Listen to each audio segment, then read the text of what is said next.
Welcome, one and all, to the standard Q&Aerei, as named by our lovely Sapala, our Billy. We wanted to, at the end of seasons, take some time to answer some questions from listeners. We opened it up to our Discord chat, and we got some fabulous questions. We also got some questions from people at the table, and we wanted to at least dig through some of them. We won't be able to get to all of them, unfortunately, because we've got asked probably about, I think my count was 40 questions in total. Something like that.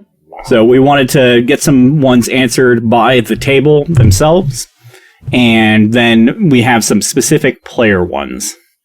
If for some reason this is the first episode that you're listening into, go back and listen to the season, because there will be spoilers here. Yeah. Absolutely, spoiler alert. Yeah, if you're listening to this out of order, come on now, honestly. Yeah. It's a serial, it's not a series. We ain't doing some sitcom shit. Exactly.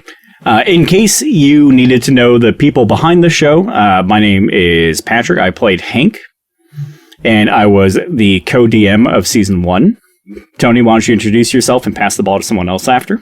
My name is Tony, and I played everybody's lovable Eldritch Sorcerer, Shift. Tia, sorry. Hannah, who did you play? My name is Hannah. I played Tia, a cute little frog lady. Mike. I'm Mike, and I play the big dumb oaf mammoth man, Arger from Clan Fan. And Billy, please take it away. I'm Billy, and I play the well-meaning, naive Sapala. Steph. I'm Steph, and for Season 1, I was the DM, and for Season 2, I will be playing Ari. For those of you that have listened to the season so far and joined us and made it all the way to this episode, from everyone at the table, sincerely, thank you. It is a pleasure. Thank you. Thank you. Thank you. And a joy. Yeah, I mean, I know that this was Steph's big opening moment with Fantasy Banjo. Aw, shucks. She started off as a listener for one of our shows, and we became friends over the years. And I'm very proud to see her take the reins on a show. And, you know, it's just, it makes the heart warm, because it's like, yeah. Are you trying to make me cry and we're just in a Q&A? What are you doing? Yeah, no, that's exactly what I'm doing. Yeah! It makes for a better show. Whole episode just crying. Take your feelings and put them way deep down inside, like the rest of us Irish folks. You're right. Stiffen up. Here we go. Until it's mental illness, just like everyone else. Let's get that toxic masculinity going on. With like extra S's and C's and X's like I had there. I'd also like to take the moment to welcome some of our other new members to Fantasy Banjo. Mike, Billy, and Hannah. Really, Fantasy Banjo, as far as OG members in this particular production, is just me and Pat. And this is the first time that we've worked with any of you. And I just, before we start getting into the nitty gritty and all the questions, I'd just like to say right off the bat that it has been a terrible experience, and I'm never going to work with you again. Says the guy playing 4 different characters. Right? Terrible experience. No. And on a serious note, though, this has been quite the journey, quite an amazing journey with you folks, and I love each and every one of you, and I'm excited for Season 2 because you guys destroyed Season 1 in a good way. I'm saying in a good way. We destroyed it, guys. We wrecked it, but like a good wreck. Yeah. I mean, technically, we did destroy part of a kingdom. This is true. But no, I mean, this is by far the best team. I've only done 2 podcasts, but this is the best team that I've had for doing podcasting with so far. And honestly, it's been a real honor working with a team that's dedicated and passionate, and we're all on the same page. Y'all showed up when you were supposed to show up. You did the work. And I think this production is a real big team effort. And without it, you know, you and Tony, you and Pat, you were both big behind the scenes, you know, editor and Foley work. The sound quality would not be the same without you guys working there behind the scenes with your deep elbow grease and earball skills. So thank you. I want you guys to know that the quality would not be what it is without you. Absolutely. Thankfully, my earballs only had to like construct the story out of all of our bullshit. Whereas Tony's earballs was the actual like production level, like high quality sounds and music that we're hearing. Yeah, get the fuck out of retail and get a production job. See, next season we're going to have so much more Foley. We're going to have a lot of tap No, dancing. Billy, we're going to no. have throwing things. Billy, no. Billy, no. Don't put expectations on season 2, all right? I don't need that much pressure. Pat, I think every seam has to have very complicated sound descriptors. Can that? Yes. Oh, God. It tumbled down the stairs and made the sound of 57 nails falling onto ice cube trays. Exactly 57. Exactly. Oh my god! All right, that's enough circle jerking. Let's get to the questions. Sorry. Speaking of circle jerking, I mean, we can. I'm comfortable with stuff. I don't know about the rest of you, so. that's kind of a apt segue into the question. This is a question from Grinny, who is a wonderful person and actually one of the mods of the Fantasy Banjo channel. She Love you, Grin. asked us as a group, was there any post-recording rituals that we did together or on your own? And if yes, what were they? I feel like a lot of what we did pretty much immediately together, and I think is something that Pat helped to establish, was like a likes and wishes sharing about the table. It was almost like a small decompress after every session to find out what was working story-wise, what wasn't working, what everybody really enjoyed about the session, if anyone had any feelings about things that had occurred, because sometimes we really do punch each other in the feels on this show. Just a bit. Yeah, so we'd have a small decompression after each episode for as much as we can.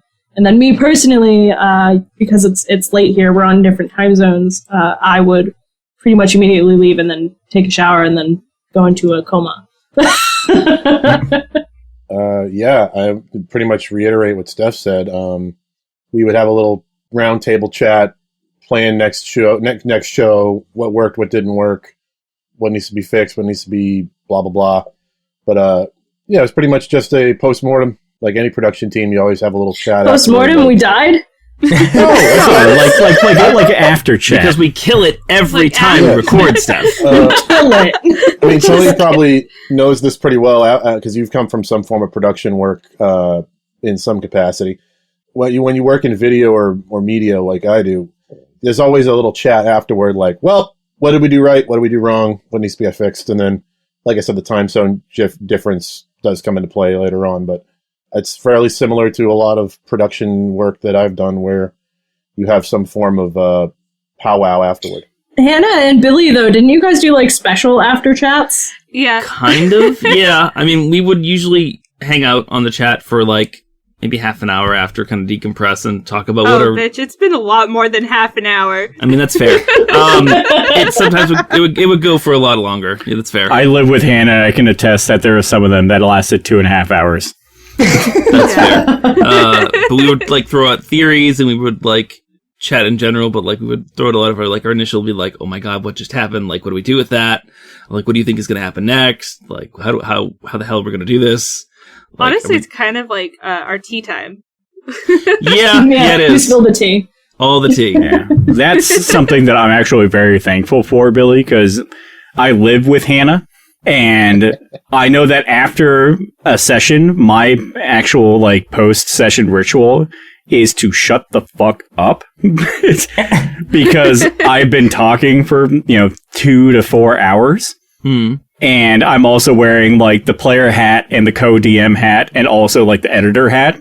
So like when I'm done with recording, it's like cool. I'm gonna stay silent for like 30 minutes and just like relax and just kind of like whoo. And I don't want to talk about anything. Like Hannah would come in and be like, "So, what'd you think of that?" It's like, no.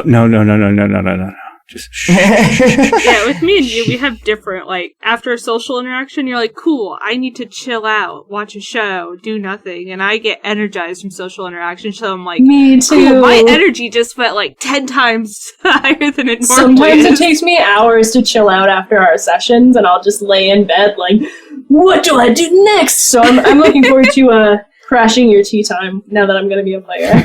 Yes. Yeah, Hannah basically Jack Black's in the room like, yeah! Like, let's do it! It's like, no. Like, Tony, any individual ones that you do on your side? I finished my drink. Pretty standard. Thanks, Tony. Yeah. He goes, yeah, I switched to the harder stuff after what you guys put me through. And that's why Tony drinks. Another question. This one actually came from Babkit, who, if you watch the Fantasy Banjo Twitch streams, she's the one that did Dom's artwork for the boys' Friday night streams. The pretty boy, Dom. Yeah, I love that. I say it's the prettiest of the pictures in the sense of like if we were playing Dream Daddy, that would be a character. Yeah, Dom Daddy for sure. Yeah, like the artist that did Tony and mine definitely went more cartoony with it, which I absolutely love because I love the way that my guy looks. I love the way that Tony's guys looks, but like Dom's looks so dreamy. Oh man. Yeah, he's like a shoujo. Yeah, like prince. It's just, God. and I love it. He's got like long flowing locks. that's real life too. He looks like one of those characters that's going to be like, well, let me take you, my princess. This man will show you the world and bitch about it the whole way. I love you, Dom. Babkit asked, I would like to know what everyone's favorite improv moment was. It's all improv. It's all there's a For lot of it. ourselves or for someone else? Or just in general? Open table. She did not specify. So The first one that pops into my head is the whole Sapala and Arger conversation when Arger realizes like he's been essentially frozen, like when he comes to realize that he's been frozen in ice for however long and that like all the people that he's ever known is dead. He's going through this crisis, and then Sapala comes to the rescue and they have their buddy cop moment on the beach. And like, yeah, since that whole scene was completely improvised, I would say that is my pick. That entire scene of like when Sapala and Arger essentially become best friends. Fist bump, bro. Fist bump. Boop, boop. they're Fist bump. going the same way on my camera. It's fantastic. Not to jump into Billy's shoes here, but Billy and I have been playing D&D together for many years. I guess it's just we have a natural rapport of like when one of us picks a topic up, the other one's pretty good at like carrying the baton to the next step of the story and back and forth. But feel free to fill in on that, Billy. No, I mean, you hit it right nail on the head. I mean, we had good chemistry, and our improvisational skills kind of pick up on each other pretty well for D&D, which I think is very useful. Like, I know when you're doing something, and I get that. So, and I think you can pretty much get that from me too. But that's very sweet of you to say, Tony. I appreciate that. Hearts to Tony. Yeah, well, I feel like there's been some emotional weight, gravity to the show based off of like the origin story episodes. Like that kind of did a good job of like building, pathos for each individual character. But I don't feel like we actually had any emotional gravity with the team or like interactions between team members until that occurred. And I feel like that kind of elevated the entire show because now there's weight connecting the team members, right? There's that kind of, I don't know, that emotional gravitas between characters now. And now, like, I feel like that's when the team started actually like working as a team. It's like, I know this is going to go way left field, but I've been rewatching all the Mission Impossibles. Because my girlfriend hasn't seen any of them, so I've been forcing her to watch them with me. Fair. And I feel like the first couple of movies of Mission Impossibles were really lost. Like there was no identity to the Mission Impossible franchise until the creators whoever owned the franchise realized that like one of the biggest elements that they have that they need to make sure that they have in every movie is a team that people feel connected with, that people care about. And I feel like that was the moment in season 1 that gave that particular element to our audience, was like the audience cares not only about us as individuals, but us as a team. As a team, yeah. And I feel like that was a huge evolution of the show. Nice. I was hoping that the example wouldn't get worse than Mission Impossible, because I thought you were about to bust out like, it's like Fast and the Furious, where it's like, it's about the family. It's all about family. It's all about family and living your life 1/4 mile at a time, Oh my god. But back to the compliment aside, I do appreciate that, Tony, but I would say for me, in terms of the best roleplay moment for me, I actually really loved when it started to be interacting between two characters who hadn't been in contact with one another a lot. Like the moment, I say this again, with Arger and Schiff, with the high five incident. And just sort of how that went and sort of just rolled with it. And it's like, oh, we've busted your arm. As soon as you said that, my shoulder started hurting. I got like phantom pain. On my side, it was actually Steph's ability to turn a NPC that could have been potentially like a toss-away character into someone very important to the group. And I'm going to drop the name right now. Long may he live, Thomas. Sir Thomas! Yeah, he was 100% an improv character initially. And I think that those are some of the ones, like, especially as a player, and like, putting the DM hat aside and looking for the player's perspective, there's something innate that you want to gravitate to, where there's like that, almost like a pet NPC of like Bob the Goblin. Bob the DM doesn't care about at all, but for some reason the party just goes like, yes, we will protect him with our lives, and like they just want to hold him close because the DM on a whim just kind of went like, this is the character, and yeah. And something about that character just spoke to all of us as players. And like, even when I believe that we were all listening to the Origin episodes before we actually released them to the public, everyone sat and in our group chat was like, Thomas needs to become a knight, and that needs to be an important thing. We have our B plot, folks. And I hear you, so... Yeah, like everyone in the group kind of fell in love with Thomas to a certain degree. And to have him come back in a significant role, especially for Tia's story, was just very heartwarming, and then heartbreaking, and then heartwarming again. That's how I do. This was the hot pocket of heartwarmings. You burned your mouth sometimes, and it's frozen in the middle. Oh, good lord. I think some of my favorite improv moments were definitely between like Hank and Arger. Like explaining shit to Arger because he didn't know how the world worked. Like that dynamic between you two was probably some of my favorite shit. And that Hank was clearly agitated by being group dad, but also like begrudgingly accepted role of group dad, just leading Arger around. I think Mike did a really great job of being like, but what's this? Oh.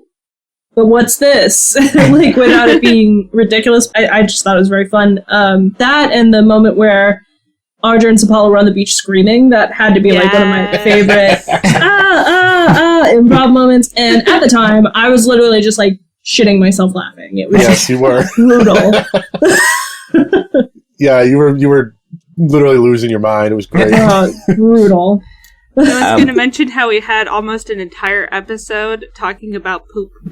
We had to cut a lot of that episode. See, that was not my favorite improv moment. That was the moment where I felt like a bad person. It was so fun to watch you cringe and everybody else just laugh at their ass off as we just talk about poop for like an hour. Hashtag D&D's problems. Subscribe to our Patreon if you want to hear all the poop conversation. Yeah, it's mostly poop and weird kinky stuff, so you're welcome. Both are good. Yeah. Both are good. Why not both? I guess my favorite improv moment, it's kind of a couple of things, but I'm assuming this is an improv on your side, DM-wise, Steph, was just digging the knife in with us fucking up Thomas's leg. That was so heart-wrenching, but like you didn't pull back. You just were like, yeah, you fucked, his leg's fucked. And it was like, that was just a reaction to what happened. So I'm assuming there was some level of improv to it where... every skill challenge has a success story and a failure story, and so his failure story was set. You falling on him, though, that wasn't set. Just like Thomas's leg is no longer set. Can I pull back the curtain a little bit on that one too? Pull it back, Pat. Go ahead. So, Steph was talking to me about that skill challenge beforehand. And we had the conversation of like, oh, well, what happens if you pass? What happens if you fail? And as soon as she's like, well, what happens if they fail? And I was immediately like, do something to Thomas. And I feel like I was like such a corrupting bastard. like I got to see that feels like you, Pat. Yeah. You monster. It does not feel like Steph. It does now. Yeah. You swore to protect him. I said that, and like my DM brain went, because I've done that to players. Yeah, but then I took it up another notch. You were like, do something to Thomas, like maybe he gets knocked unconscious. But I went, no, I'm gonna make it worse. I'm gonna get him mangled so he can't be a knight anymore. And Pat was like, that's like the darkest storyline. What just happened? But I felt it was like such a leopards eating my face moment, because it was the fact that like I've done that to Tony on other shows and other games in our past, and I've done that to Hannah too in our personal games. And it was like, haha, this is such a great tool for a DM. And then it happened to me, and it was like, no, Thomas, why would I do this? Yeah. As soon as I reacted with, actually, this is what I think I'm going to do, he was like, oh, that's way worse than what I thought you would be doing. I was like, it's that Simpsons joke when Nelson goes ha-ha to the mirror, and then he goes, that hurt. No wonder no change my That's brain exactly dark." what it felt like. It's like, whoa, oh, that's what that's like. is this what I've been doing to people this whole time? No wonder I'm in here. I belong in here. Yeah. So this next one might be a tough one for everyone. But Senimer in our Discord asked us, what is your favorite Nat 1 occurrence? And there was a lot of them to choose from. Yeah, and I can't even remember what roles. Well, I'll tell you mine. I tell you my favorite Nat 1 was Pat falling through the ceiling into Brooke's kitchen with that fucking collar and just destroying that kitchen. I felt so bad. Yeah. That's also I also choose that kitchen's wife. Hey man, season 2. I'm feeling the same. Honestly, that was the knife in Hank's gut. Yeah, that was actually great. Yeah. Like, there's been plenty of fails that have been comical. Like, on the same boat, the stare-off ending with Hank slipping off the side of the boat. Yeah, But I don't recall that being a 1. I think I just missed the check. I think you just missed the check. Yeah. Gonna say, I don't really, I have a lot of trouble remembering the natural ones. Yeah. We black them out because they're traumatic. Well, partially, but I think if I had to pick one, I would say actually the one from the epilogue, just for the sheer fact that it just made Ari's situation so much more awkward. That your first roll was a natural 1 in this campaign that you've joined, and it's just like you automatically hit. It's like, nope, you have become one of us right immediately. That's not bad. You have taken your mark with the rest of us. You your battle must be scar. loved. We now awkwardly love you. What is love? Watch us I have don't a know. guest for season 2, and they immediately get a 1 also, and it's just like, you're part of the club! Welcome. This is an initiation, right? Exactly. You're There part we of the go. podcast. You're no longer a guest. No, now you're not one of us. Hey, that's a callback. That is definitely a standard Ray shirt that needs to be in the future, is just the dice 1 of us. Yeah. Yes. Oh, I would boy. love that. That's actually really good. Robert, make that. Get on it.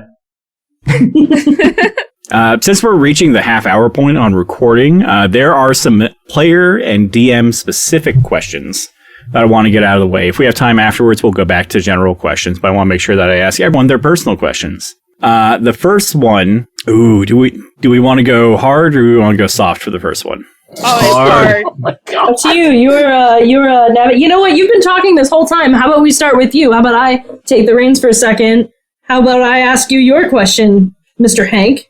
Steph, I like where your head's at. Yes, bring it, Steph. Sweet revenge for that Nat 1. I believe this one was actually from Billy. It was actually. Yeah, I think it's from the sarcasm aside. How do you really feel about each party member? Fuck him. Fuck every single one of them. No. No, so Hank, I always wanted to play as a character in the sense of I wanted to kind of emulate Rick from Rick and Morty.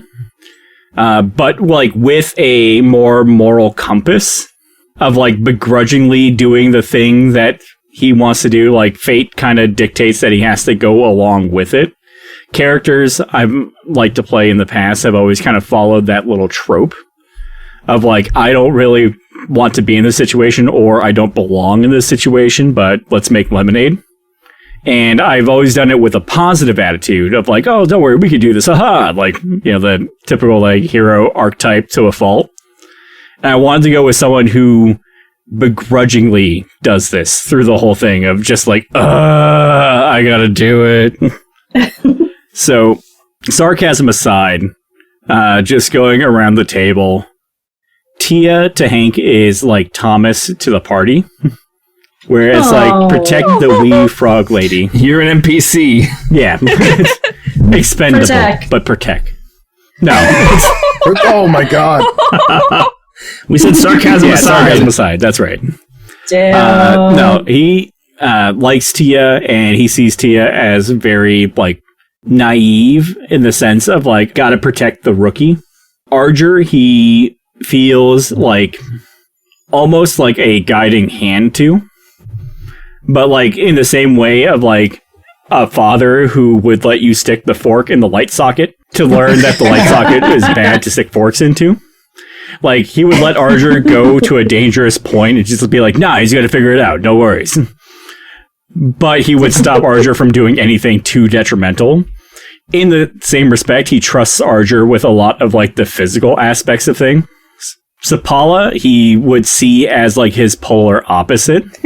Which is nice because, like, Sapala is very kind and very nice, and Hank is not. And it's almost like, I don't want to say, like, a rivalry, but, like, he sees that it's two roads to the same goal. And butting heads with Sapala was actually, like, one of the favorite things that I had Hank experience. When Sapala finally, like, snapped, quote, quote, and told Mr. Hank to shut up if he doesn't have anything nice to say, kind of thing. Oh, that was such a good But moment. only to have it come back and have Sapala fail that language thing. I think that really spoke of the two characters of Sapala being, like, moral to, I don't want to say to a fault, but, like, he has a very strong moral compass. Whereas Hank's is a little more loose, so he was totally fine with Sapala screwing up that language translation and being like, you know what, nothing bad will happen, whatever, just to be petty. Like, and still, while still liking Sapala. It's like having your jerk friend that has that little bit of charisma, I hope. With Hank, to, like, Sapala's like, oh yeah, like, I go down to the, homeless shelter and I give out meals and I build houses in foreign countries, and, like, his friends just like, but, what have you done lately? Like, fully knowing, like, yes, you are a paragon of good. The person that he would see himself most equal with is Shift, actually. And it's because Shift has two sides that speak to Hank completely, which is Red Shift and Blue Shift. Yeah. Angry and to sad. see someone take those things to the extreme, it was like, oh, yes, please, yes, God, someone gets me.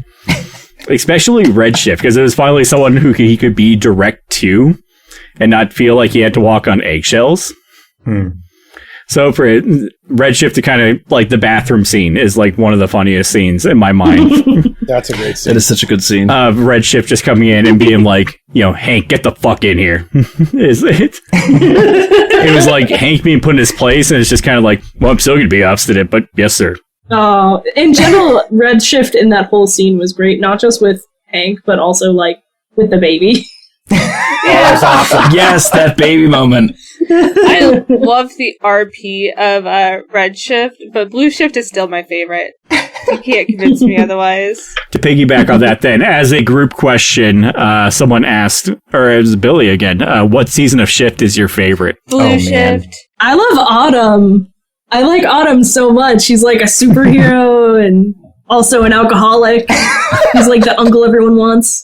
On my side, I'm like, Green Shift, like, Tia's interactions with Green Shift is like, cool, you're questioning me. I was a cat. What the fuck? Like, Redshift is like, yeah, not my cup of tea. Autumn's like, alright, I could take it or leave it. But Blue Shift, I don't know why, I adore Blue Shift. Were you an emo kid growing up? No, I wasn't. I was a hippie. She's making a motion like a plushie, like she has to hold it, like, oh, Blue Shift, like... Yeah, she wants to squish him. I do. I need to comfort him. He's Blue so Shift sad. Actually, funny enough, I like Redshift the most, actually. I think he's Angry Shift? Yeah, I really like Angry Shift. I think he's the most direct and he is the most easy to understand in terms of what he wants, and he's very direct. I think it's very interesting compared to like the sad boy Hot Topic. Yeah, absolutely. If we're gonna go with Arger, because to me, I like them all in terms of like performance. Like Mike thinks they're all different and they all bring different things to the table. Arger likes Green Shift. Because Arger sees Green Shift as helpful. Autumn is not showing up a lot comparatively to the other colors. But Autumn, he doesn't mind Autumn.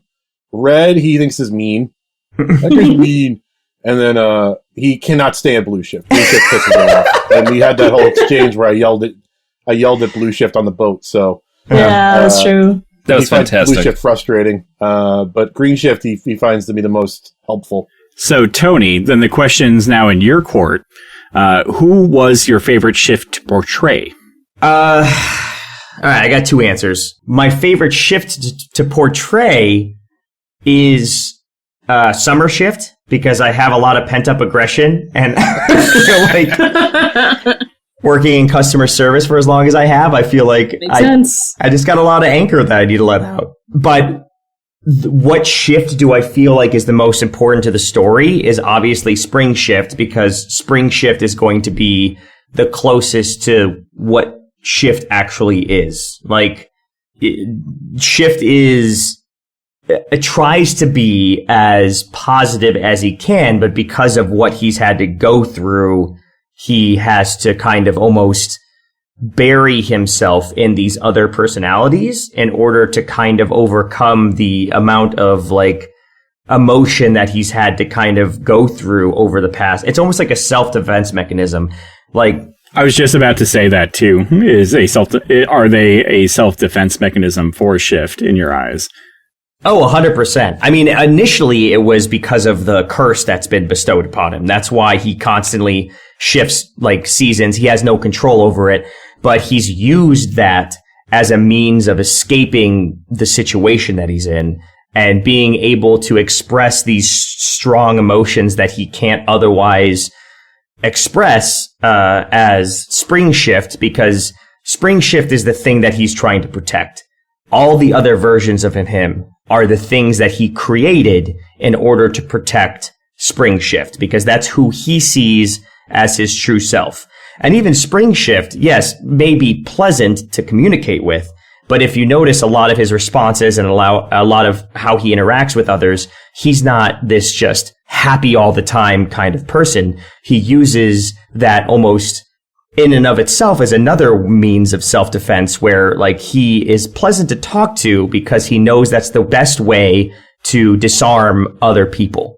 And he knows that's the best way to get what he wants. So Spring Shift is, yes, the quote-unquote happy shift, but he's also the one that will be the quickest to manipulate other people in order to get to his goal.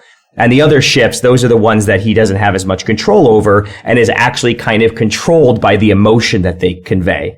So he can't be as subtle, he can't be as in control of the situation when he's these other shifts. He has to forcibly react based on the motion that's the strongest. Like, for instance, perfect example was the Among Us side episode that we had, where like any other shift would have been smart enough to just face step out of the room, but because I was Summer Shift, I had to react. I had to confront this thing because Summer Shift ain't no bitch.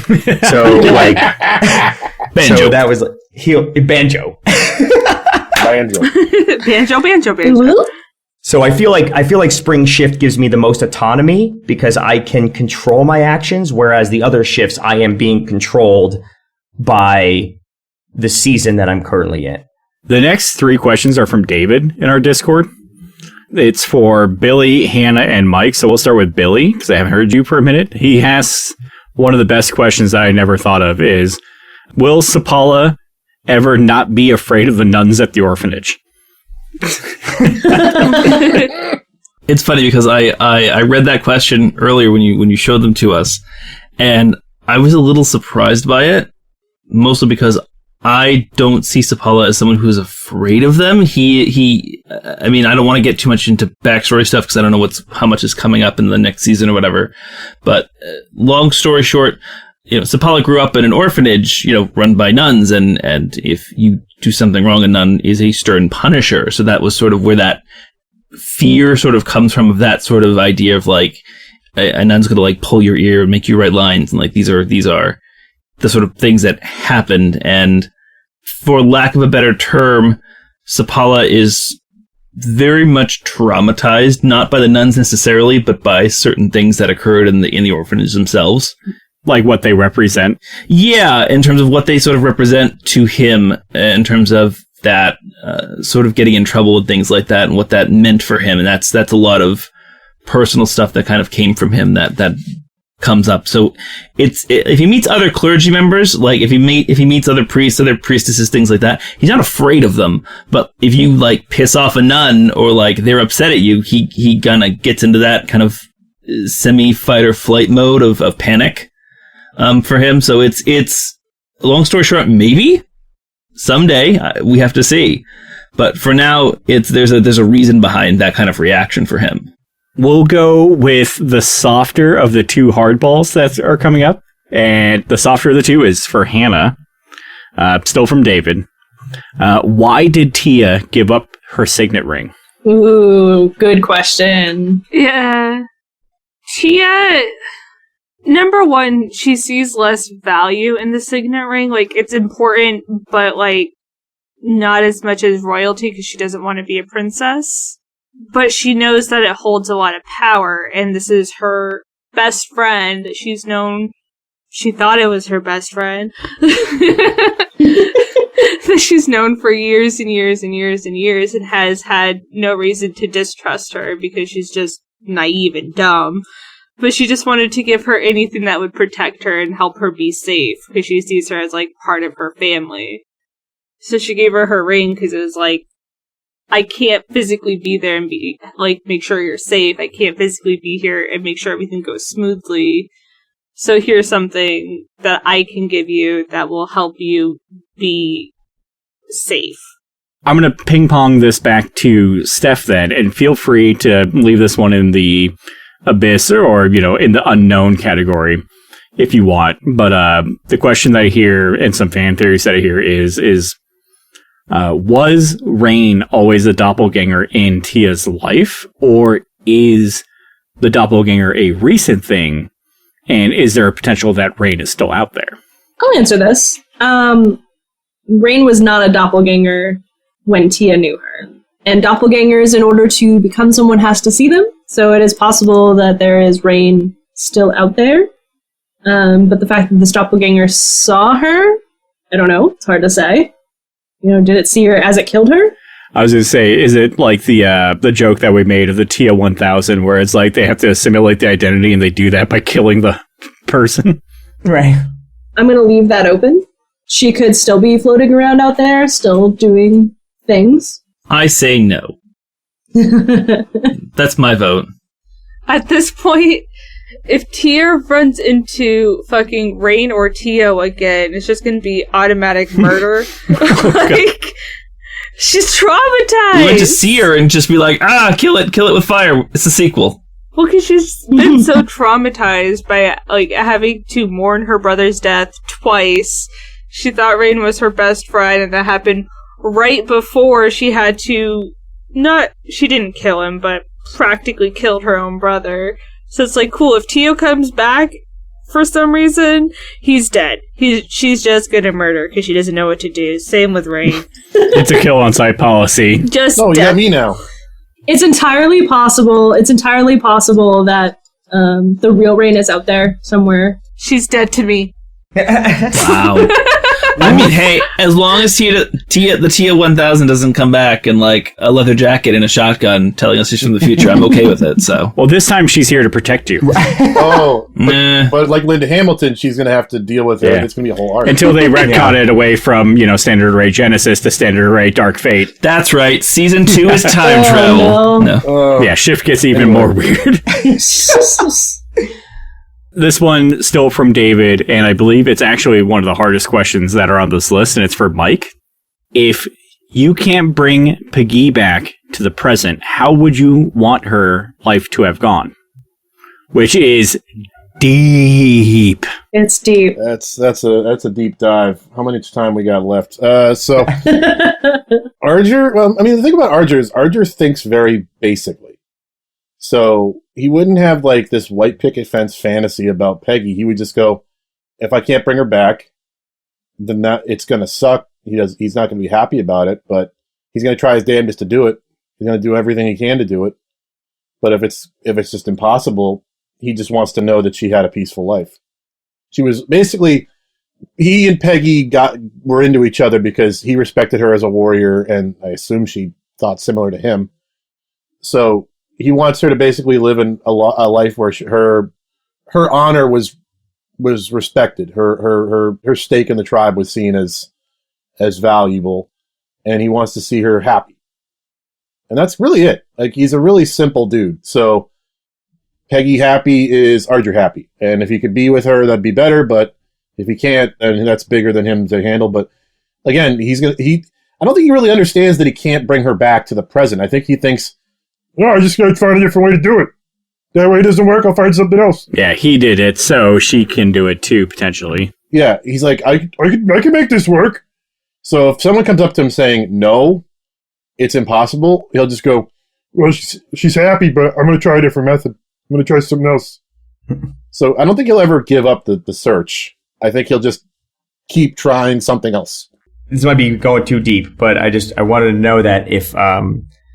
Well, I guess, I don't know, I guess I'm asking you as a player, Mike, if it ever gets to a situation where Arger cannot bring back Peggy to the future, or him going back to her, do you think that Bucky would be a good match for Peggy in replacement of you? Do you think that they would live a happy life together? That's a good question. He didn't hate Bucky. They were rivals. But I think in every rivalry, there's something in yourself that you respect, even though begrudgingly, of your rival. In any rivalry, there's some sort of mirror aspect to rivalries. And he obviously could see that Bucky is strong, Bucky is brave. Bucky is probably smarter than him. So in some ways, he would, find that it would be a worthy match. But again, it's all about, to him, it's all about, is Peggy happy? Did Peggy pick him? If things played out differently, if he didn't get frozen, and say they both got the fruit, and she got to decide between the two of them, she would still get to decide anyway. But say she had to pick between the two of them, and she picked Bucky, he would be unhappy. But as long as she's happy, he's happy. So that's he's very simple that way. It's just, I care about her. I want her happy. She doesn't want to be with me. She wants to be with Bucky. As long as she's happy. It's very, it's caveman logic, but it's kind of like what society should kind of function as in some ways. If I don't get what I want, I have to move on. Yeah, I don't know if I would call that caveman logic. I think caveman logic would be, if I don't get what I want, I'm just going to hit it with a fucking club until I get what I want. Yeah. It's good guy caveman logic. Let's put it that way. Chicken soup for the Loxodon. Chicken soup for the Loxodon I soul. like it. This next question comes from Grinny, and it gets our final person for their solo question. And we'll do one group question after that, because I feel it's a good one. Steph, were there any struggles to DMing for a podcast that may not appear if you're just playing at a home game? If yes, what were they, and how did you overcome them? Aside from the standard sort of technical issues that can come with, like, even folks who are playing from home digitally now, recording issues, sound problems, that kind of stuff, which all that can also occur for, standard games. I think what I found personally more difficult and different was having to describe a physical thing that an NPC or that a character was doing, because I talk with my hands. I'm a very acted out kind of DM, so I'll like flail around and do stuff, and I have to remember that, you know, the podcast audience can't see me making a frowny face. I have to be like, and he frowns deeply. Like, so it was partly reminding myself, and partly also like if I saw a player do a hand gesture their character was obviously doing, I would describe that gesture. So that way the audience would be aware, well, that's the kind of gesture that this is the player that wants you to imagine in your theater of the mind. Not only that, but in general, when I used to DM in person, and some of the things I really like to do in person and having a non-podcast game was light ambience candles that smelled like wherever we were, make snacks that tasted like, you know, an area. Or I super loved mood music to set a scene, which, you know, that could really garble audio. But, you know, Tony does wonderful work with the Foley. It's not the same, though, as like coming up with your own playlist for the moment, and when a boss comes in to have that sound, you know, to know, oh shit, the battle's coming, and to get everyone pumped.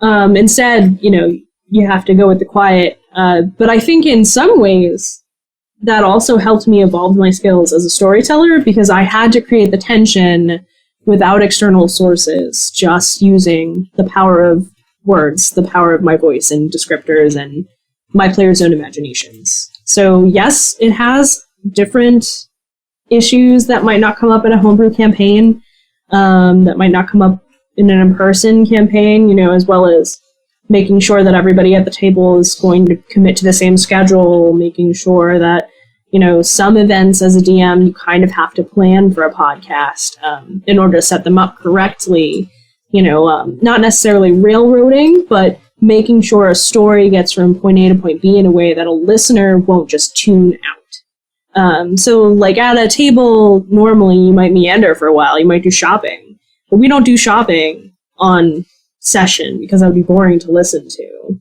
you know. So like a lot of it's a lot of the trimming the fat stuff that's different.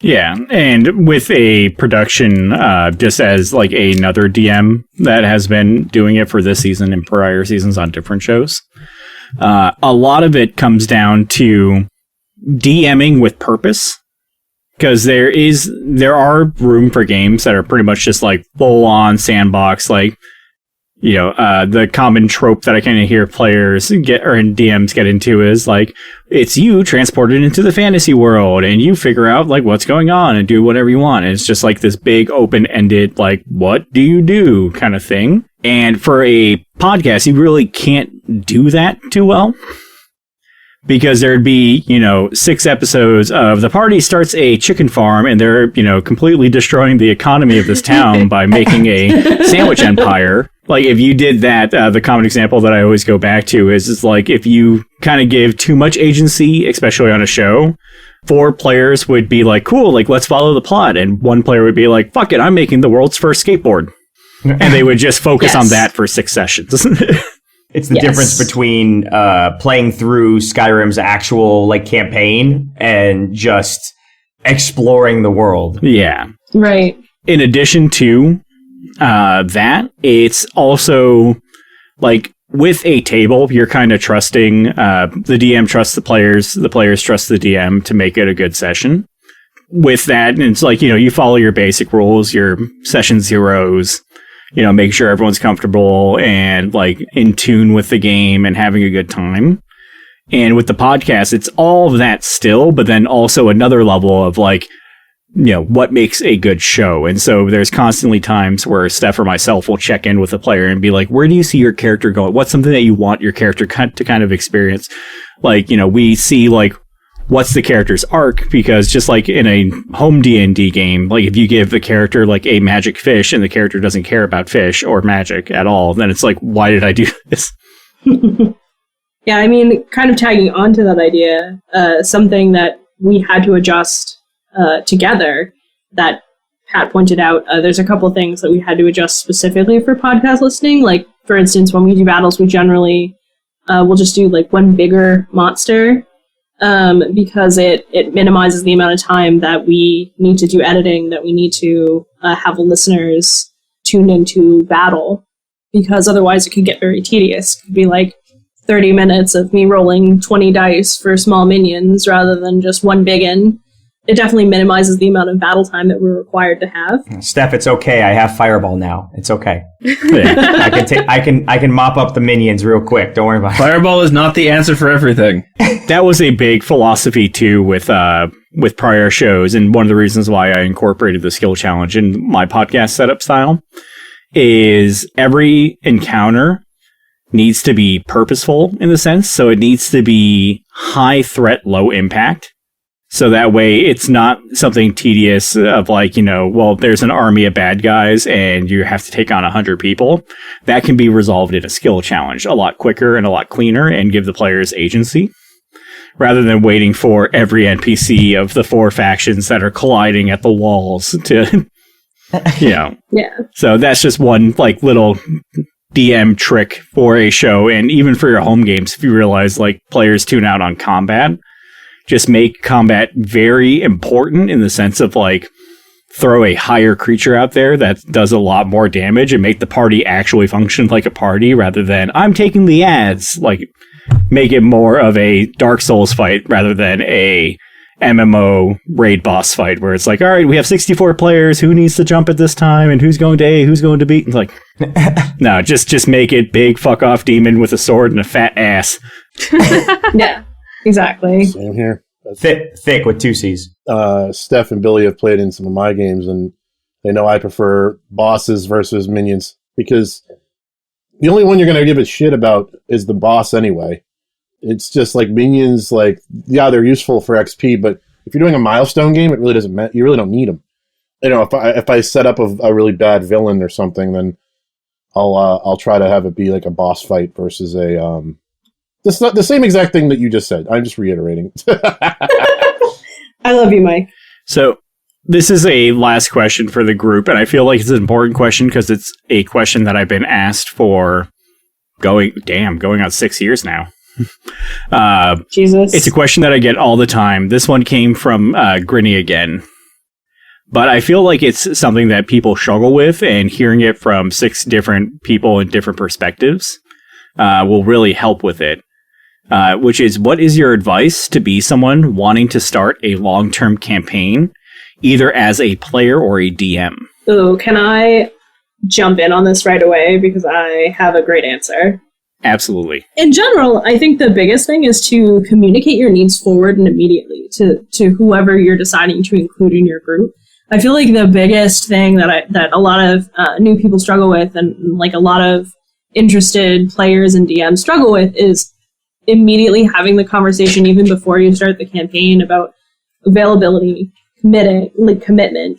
Like, are you going to commit to kind of like, do you want a campaign where someone's coming every Thursday?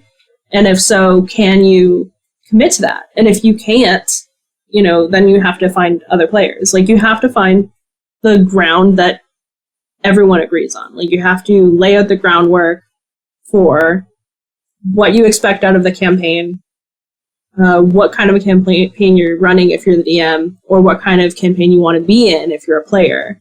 Communication is so key, and learning to communicate your needs and incorporate them right up front is literally like the most important part to me. My biggest advice, and this goes as both a player and a DM, is be okay with things not working out.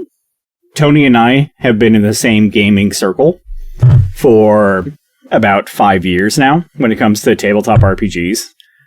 And as Tony can kind of back me up on too, is we've had a lot of different players at our table. We've probably gone through like 12 before we went to the podcast, and even the podcasts that we had prior to this went through some cast changes over the years. Yeah. And people have their own priorities and their own prerogatives. And sometimes that will change either, it's not always maliciously, but like things will change in someone's life and it'll make it so that way you cannot be a part of the same group anymore. And that's okay. Like, it's never, something that you need to feel personally slighted about. It's never something that you need to feel like, well, it didn't work this time, so it won't work next time also. It's just, I'm specifically avoiding the word fail because it's not a failure. It's just something did not work. No, it's just an adjustment.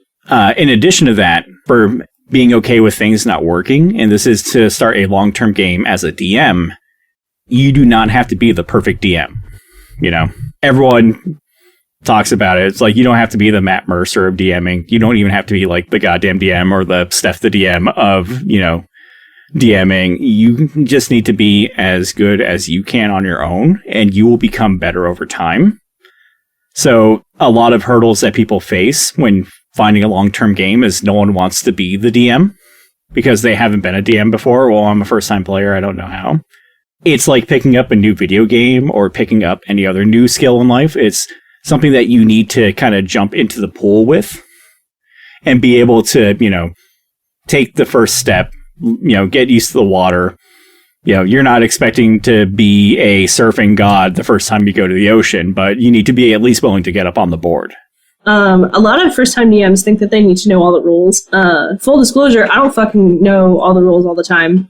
Sometimes I have to check, and I've been DMing for like 3 or 4 years now, and playing Dungeons and Dragons for how many years now, Billy? 7? We're looking at 8. 8 years. 8 years, because Will and I just started dating. Right. 8 years.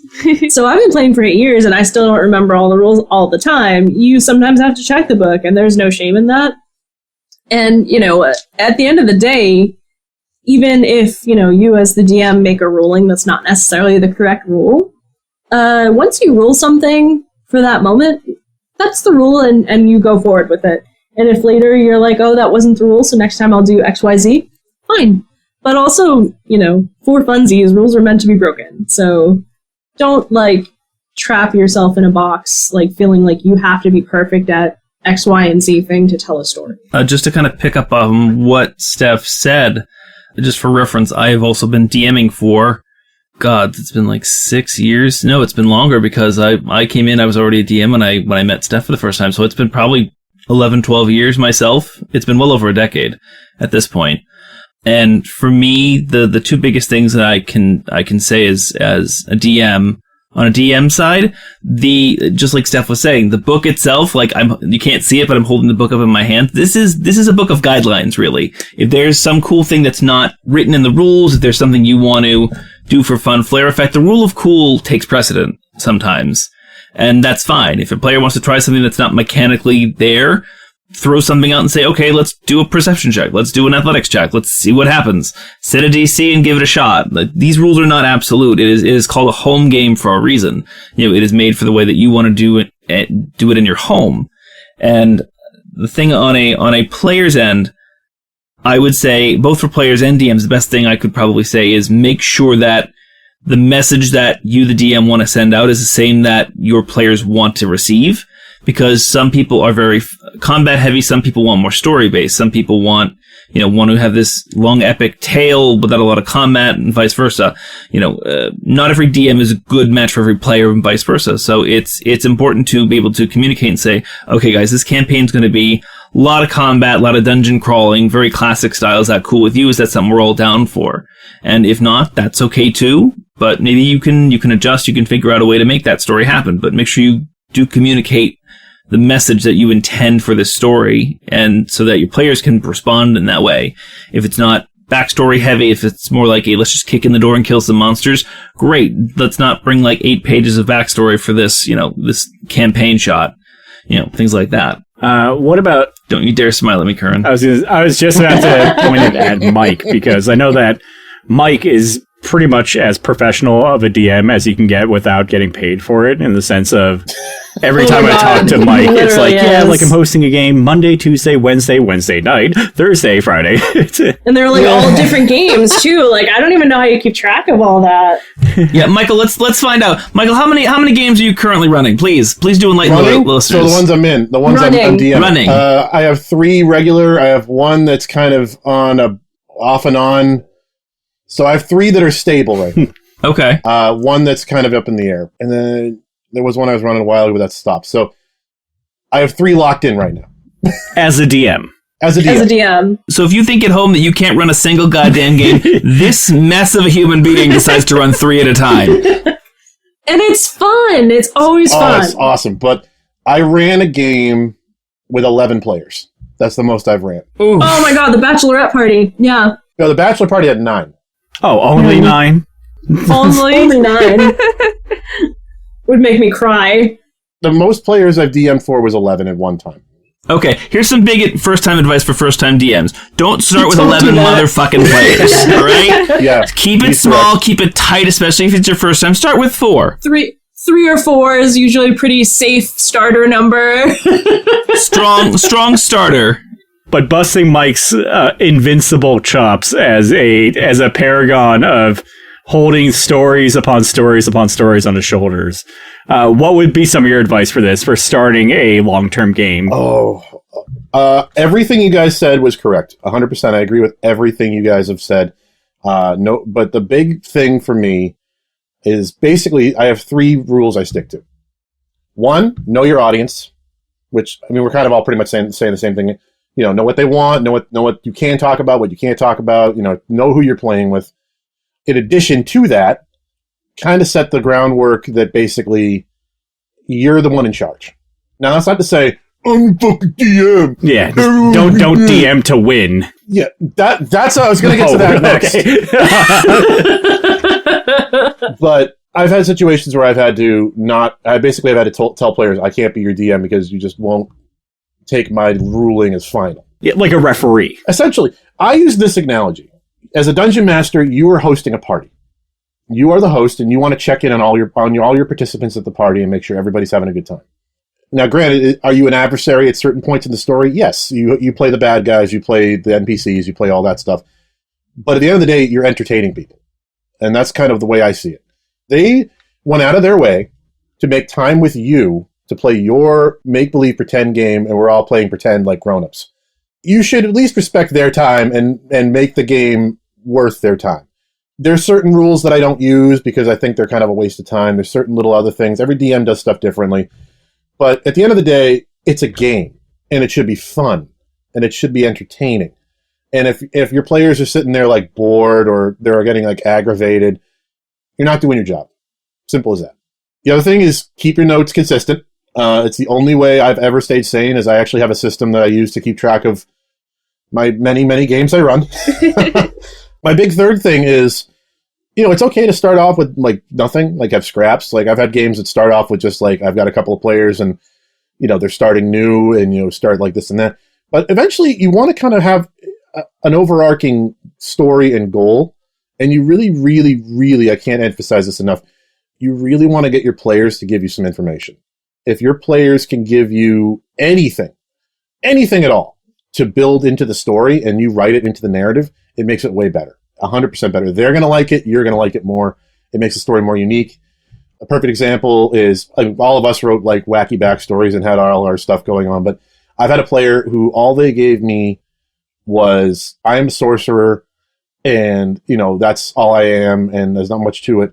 I said, okay, sorcerer, where'd they get their powers from? Oh, they got their powers from draconic lineage. And they were a brand new player. So then I started coming up with all this stuff like, well, why do they have dragon blood in their veins? What, blah, blah, blah, blah. Like, just start pulling from anything. The more they give you, the more they're going to get out of it. I could talk about this forever, obviously, because I DM way too much. No, you DM just the right amount. Alternatively, if that's something that you listeners are interested in just hearing Mike and maybe some of us others lamenting and talking with guests about it, I've always wanted to bring back the roundtable format and answer questions like these. So if you're looking for that in a show or something, let us know. Join our Discord. It's in the show notes. Tell us what you want. And join our Patreon. Hannah, I know that you've never been a DM. Correct. But you've been in plenty of long-term games. Yeah. So you have a fresh perspective because you're primarily a player in campaigns. Always the player, never the DM. I mean, you can take season 2 if you want. I mean, we got No, it's too much pressure. Not enough pressure. Too much pressure. But what would you give as the advice for someone wanting to start a long-term game as a player then? 3 things. First thing, speak the fuck up. Usually when I start a game and there's a lot of people that are new, you want to take like the backseat and watch things happen. But it's kind of boring if everybody else is doing everything and you're just kind of sitting there. Like, think about if you go to a party, nobody's really talking or interacting with the person sitting by themselves in another room. Do some things, try it out. The whole thing is experimentation. You're like, explore the world. It's that 7th grade dance analogy of like everyone's standing like off the dance floor and staring at each other and no one's having fun. Yeah, exactly. So speak the fuck up. Don't just sit there. Don't be a potato. I mean, unless your character is a potato, and then be the potato, but like really be it. And then your DM probably hates you. Yeah. The hardest part is finding a group. It sucks sometimes. Like, sometimes you get fucking lucky, and your boyfriend winds up being a DM for several years before you start dating.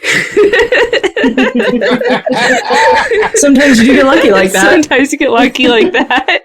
Everyone at the table, when they were like, yeah, I've been DMing for 7 years, I was sitting here like, oh, you sweet summer child. Yeah, right? Because I got introduced to this my first year of college, and I'm 33 now.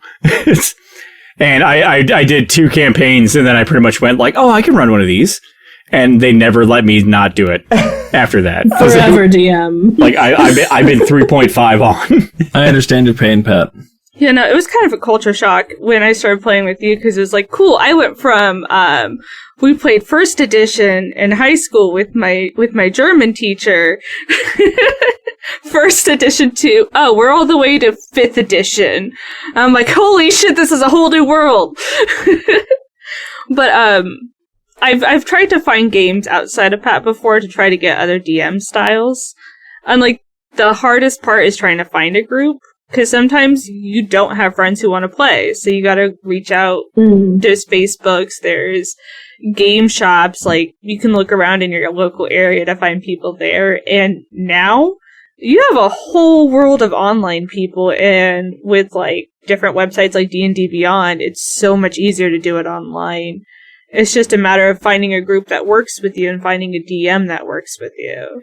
It's funny that we give this advice on the bookend of COVID, which changed a lot of people's playstyles and ruined a lot of home games. Yeah. But online resources to use, Roll20.net, Discords. Any show, any D&D show that has a Discord will most likely have an LFG of people looking for games. And then, Twitter, any social media, like there's online people out there, and they play at Theater of the Mind, they play with maps. So there's plenty of resources. If I find a good article for it, I will put it in the show notes for you guys as well, because I know that's one of the biggest things. It's just like, but the group how? Yeah. Tony, what about you, man? I feel like my perspective is just going to come off as like a film school class, because like I am absolutely 100% like the narrative player. Like, combat's fun, skill challenges are great, but for me it has always been and always will be about the story and character development and like creating a world that's immersive. And like, so if you're one of those combat players, like, just don't listen to a word I'm about to say, but if you want to create a world as opposed to just a game, there's a couple of things you might want to consider. If you are the DM, you have 3 different story arcs that you have to keep track of throughout the entire series, right? You have the overarching story, the big one, right? This can go across seasons.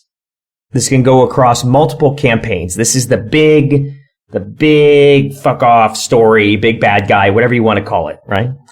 Then you have smaller story arcs, which are more to do with like, I guess I keep on calling them seasons because I'm just so used to podcasting my sessions, but like, you can consider a season as like an individual campaign. Like, you are these particular characters before your party decides to switch characters. Like, that's a season, right? That individual season has its own story arc.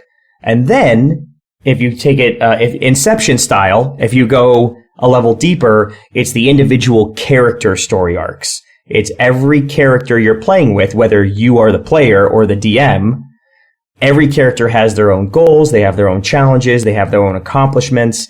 And these are the things, these are the little breadcrumbs, the little nuggets that are going to take your party or your audience, if you're trying to do this in a podcast format. That's what's going to keep them entertained, interested, immersed while you're trying to tell these other bigger overarching stories.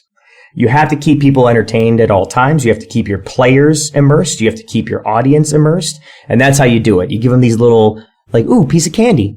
Ooh, piece of candy. Like, that's how you do it, is with you breadcrumb it. Right. And then you trap them in a box. Yes. And then you light them all on and fire. you wonder if they're alive or dead. Much like your friends. You trap them. Is that a Schrodinger's cat? Schrodinger's cat. That's what we've done here. Yeah, we went from Family Guy. We went from film school to Family Guy to Schrodinger.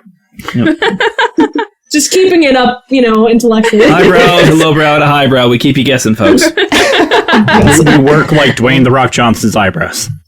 Now, in exact conflict to what I just said, because I like to be contrary, even to myself. Obviously, the guy who's playing 4 different characters. Yeah. As much as you're trying to tell these stories, there's a point in which you have to let the stories tell themselves. The worst thing that you can do is railroad your players, because you really, really, really want this particular story point to go off the exact way that you've seen it in your head. D&D is not a book in regards to like a narrative from beginning to end. It is absolutely, like Hannah said, it is a choose your own adventure, and you have to allow, if you're a DM, you have to allow your players to control some of that story. You have to give them autonomy. You have to give them control over the story, because that creates more immersion and it creates more significance to the story in that player's mind. They become more connected. And if your players are connected, they're going to give better performances. And thus your audience is going to become more connected, because they're going to connect with that player who's now providing a better immersive performance. So it's this trickle down effect, right? And the way that you immediately kill that trickle down effect is if you try to railroad, if you try to tell your story, because it's not your story, it's our story. If you keep that in mind and you allow the dice to do their job and you allow the players to do their job, you as a DM actually have a pretty easy job. All you have to do is just allow the story to tell itself, have a couple of like significant bullet points, but never an outline that's like 10 pages long, right? Stick with the bullet points. Don't write an essay. Don't do a Word document. Do a PowerPoint presentation, and leave a lot of those bullet points with blanks in between, because your players will fill that for you if you allow them to, and that will create a much more compelling story. The reason why I got into D&D in the first place is because there's so much there's so much potential for improvisational storytelling. I thought it was because I begged you. Well, that too. Called out, Tony Baloney. Me and Rob were sitting there like, we need people to play D&D with, and these guys are dicks. We like and Tony. Then Tony fell in love. It's Tony's D&D love story. Oh, God. Yes. So the way that I justify how I got into D&D is because of the improvisational storytelling, and I think that's what makes it like the most special. Like, that's why I was always into like MMORPGs. That's why I was always into like sandbox games as opposed to like like, don't get me wrong, like there's some fantastic like I'm a huge fantasy reader, right? So there's some fantastic like just like bookend stories that are being told, right? But that's not what this is. So don't make it that. Trust one another, give each other the spotlight so that they can shine. And everyone's going to bring their own unique flavor to it. And it's just going to make it a better story, because the more perspectives that you have when it comes to this kind of sandbox style storytelling, just the better it is. Exactly. And I think that's a good spot to wrap up the standard Q&Aerei. Still an excellent title. I need more of this.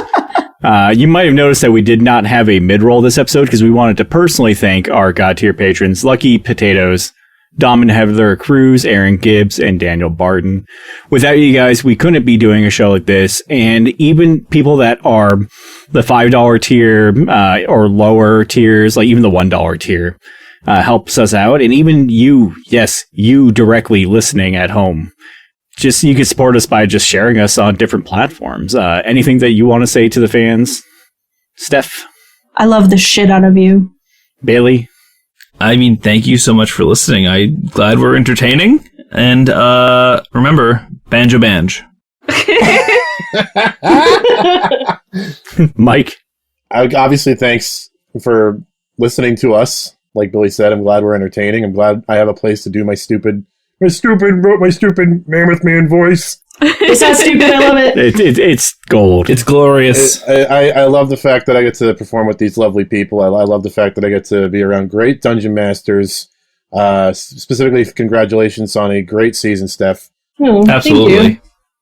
I mean, getting real though, like I've had a lot of opportunity to learn and grow as a dungeon master, and I think as a person for Standard Array. So I'm really excited that listeners genuinely enjoyed it. I sometimes struggle with a little bit of imposter syndrome.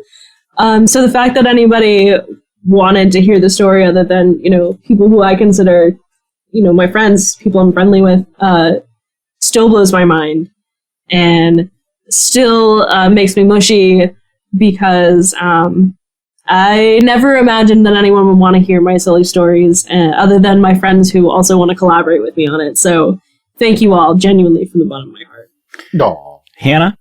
I was going to say something funny, but I can't. Yeah, you can still say it. It'll just be out of place. That's right, Hannah. Follow that with a poop joke. Do it. Oh, no, I was just going to say, fuck you guys for making me used to my voice and like it. Fuck you. I love your voice. It's so charming. I've gotten used to it. I like it now. Fuck you, because I did like it before. But for reals, I love you guys. You guys are awesome. Yeah, Hannah would literally at times be like, "That's what I sound like," and she stopped doing that after like episode 2. Yeah. I mean, I think Billy had a similar reaction. Yeah, it was weird listening to my own voice. I'm like, oh, okay, this is a thing now. Okay, and now I'm just like, eh. If we ever do the roundtable thing, I will reveal my personal insecurity when it comes to editing and shows. But I will not do that unless we do that other format. So let us know if you want that, Tony. I guess thank you for allowing me to spill my insanity into your ears. Even in a non-professional format, storytelling has always been kind of like therapeutic for me. It's kind of how I've dealt with a lot of the things in my life, whether it be like Same. trauma, stress, anxiety, whatever it is. It's like both watching or both consuming and producing stories is how I've chosen to kind of focus my life. And this has been one of the most satisfactory experiences in regards to that. I've gotten a lot out of this podcast, and I can only hope to provide that same feeling to any of you who are listening. So thank you, and hopefully you're welcome. Hey, Tony. Yeah. I love you, buddy. Love you too, man. And I love the rest. I love the rest of the table. But you guys seriously make our lives shine, and I've been blessed with such a great team. I think that we got to wrap this up, though. So Yeah, it's We what do. we're yeah, everyone say goodbye because we got to end this. See you for season 2. Check our Discord for more notes. Bye. See you later, fuckers! That's where we're cutting it. That's perfect. Thank you for tuning in to Standard Array. Help our show grow by leaving us a review on your podcast player of choice and sharing us with your friends, players, and DMs. Also, please make sure to follow us on social media or on our Discord server for our next adventure. Links are in this episode's description.